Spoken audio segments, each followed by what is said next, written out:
السلام علیکم ورحمۃ اللہ وبرکاتہ۔ دوستوں، آج کا یہ سوال بہت ہی امپورٹنٹ ہے۔ اس کا جواب ہر مسلمان کو، ہر شخص کو پتہ ہونا چاہیے۔ ہفتے دو ہفتے میں یا پھر ہفتے میں کئی دنوں گوشت وغیرہ تو ہم لوگ کھا ہی لیتے ہیں،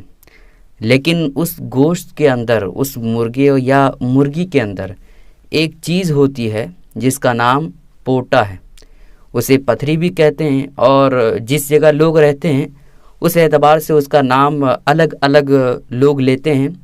بہرحال آپ کو اسکرین پہ بھی دکھ رہا ہوگا۔ اگر آپ کے یہاں کسی اور نام سے جانا جاتا ہے تو آپ اسکرین پہ دیکھ کر کے اندازہ لگا سکتے ہیں کہ میں کس چیز کے بارے میں آپ سے بات کرنا چاہ رہا ہوں۔ پوٹا جس کو پتھری کہتے ہیں، تو اس چیز کے بارے میں بہت سارے لوگ شک میں مبتلا رہتے ہیں اور سوچتے ہیں کہ اس کو کھانا چاہیے یا نہیں، اور جانے بغیر ہی وہ کھانے سے رک جاتے ہیں، یا بہت سارے لوگ جانتے بھی نہیں ہیں کہ اس کو کھانا چاہیے یا نہیں، اس کے باوجود وہ لوگ کھانے لگتے ہیں۔ تو اس مسئلے کی حقیقت کیا ہے اور اس کا صحیح جواب اور ڈیٹیل کے ساتھ میں آپ کے ساتھ آج شیئر کرنے والا ہوں۔ اس لیے آپ سے گزارش ہے کہ اس ویڈیو کو آپ آخر تک ضرور دیکھتے رہیے گا۔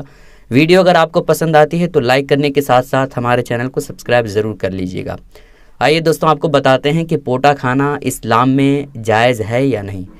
دوستوں، پوٹا کھانا آپ سمجھ لیں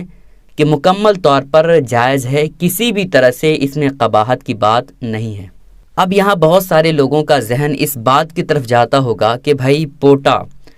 جو مرغی وغیرہ دانے چن کر کے جو گندگی جس چیز میں رہتی ہے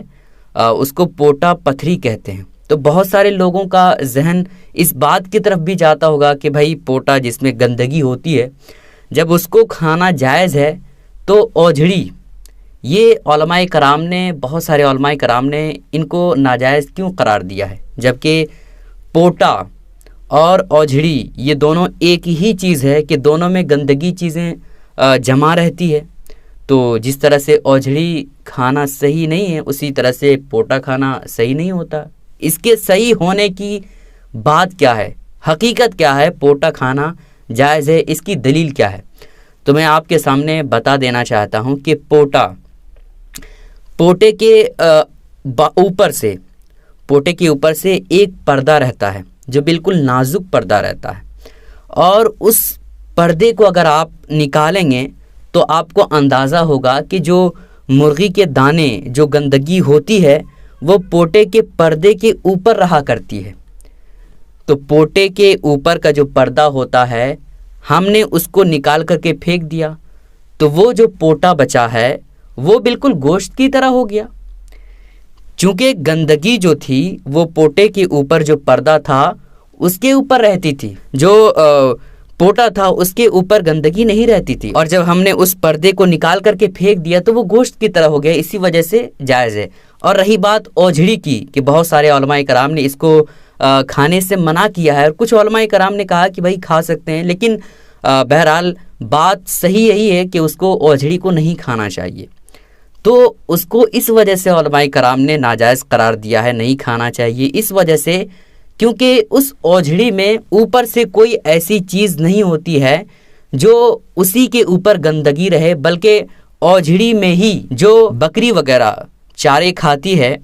وہ چارہ جو ہے وہ اوجھڑی کے اوپر ہی رہتا ہے، کوئی پردہ وغیرہ نہیں رہتا ہے، جس کی وجہ سے علماء کرام نے فرمایا ہے کہ اوجھڑی کھانا یہ جائز نہیں ہے، اور پوٹا جس کو پتھری کہتے ہیں اس کو کھانا جائز ہے، اس وجہ سے کیونکہ اس کے اوپر ایک پردے دار جھلی ہوتی ہے جس کو ہم نکال کر کے پھینک دیتے ہیں، اس کے بعد ہم اس کو بناتے ہیں اور کھاتے ہیں، تو یہ بالکل صحیح ہے اور ذائقے دار چیز ہوتی ہے۔ تو پوٹا کھانا بالکل صحیح ہے، کسی بھی طرح سے کوئی ناجائز یا قباحت کی بات نہیں ہے، لیکن شرط یہ ہے کہ اس کے اوپر جو پردہ ہے اس کو نکال کر کے پھینک دیں، اس کے بعد بنائیں، اور جو بھی پوٹے کھاتے ہیں وہ اسی طرح کھاتے ہیں کہ اس کے اوپر جو پردہ ہوتا ہے وہ نکال دیتے ہیں، اس کے بعد وہ بناتے ہیں اور کھاتے ہیں، تو یہ بالکل صحیح ہے، کسی بھی طرح سے کوئی قباحت کی بات نہیں۔ امید کرتا ہوں کہ آپ کو یہ ویڈیو پسند آئی ہوگی۔ دوستوں، پسند آنے کی صورت میں ویڈیو کو شیئر کیجیے گا، ویڈیو کو لائک کرنے کے ساتھ ساتھ چینل کو سبسکرائب کر لیجیے گا۔ پھر ملیں گے کسی اچھی ویڈیو کے ساتھ۔ السلام علیکم ورحمۃ اللہ وبرکاتہ۔